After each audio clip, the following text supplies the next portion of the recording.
Yan, magbuot-buot yung cellphone na. Nagbuot-buot yung cellphone kayo na. Yan na, oo, tawa ako, nagbuot-buot. Si Maria. Oto, ayan, sige yan daw mo rin. Sige na. Kaibigan magkatod. O, saan ba ako? Diba? Nagbuot-buot. Knockout of play. Nagbuot-buot yung cellphone. Dili mo touch. O, tapon. Kuya, joke. Kaya na tara isa. 1, 2. 1, 2, 3, go! Magandang hapon sa inyong lahat, lalong-lalo na sa ating guro kahit wala siya dito. So, bago natin simulan, magpakilala muna ako sa inyo. Kahit alam nyo na kung sino ako. Okay. Ako nga pala si Kian Hercas, ang nagkakapunlad sa inyo.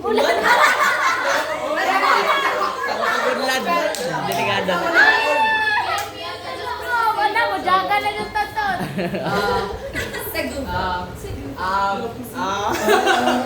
Di mo na. Sa, abi na ngayon. Kabanata. Labing. Daw naman po nga. Ang tatalakayin ko nga pala ay ang nolimitang yan ay aralin 16, 24.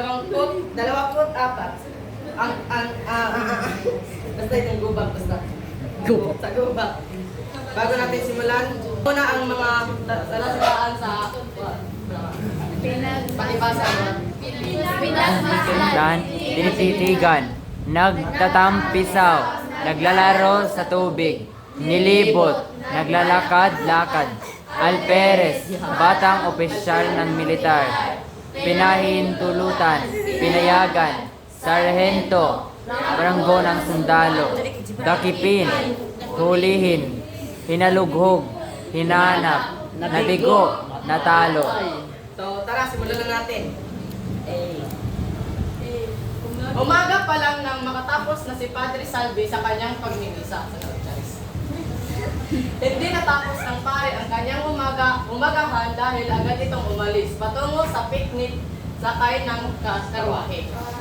Malayo-layo pa lang ay pinahinto na nito ang karwahe nang may narinig na ingay. Sinundan ni Padre Salvi ang ingay at nakita niya na nagtatawa ng mga dalaga. Ano, di dalaga? Nagtago si Padre Salvi sa isang malaking puno. Wala na, maklad. Habang pinapakinggan at pinagmasdan ang mga kababaihang nagtatampisaw sa ilog. Ano nga ulit ang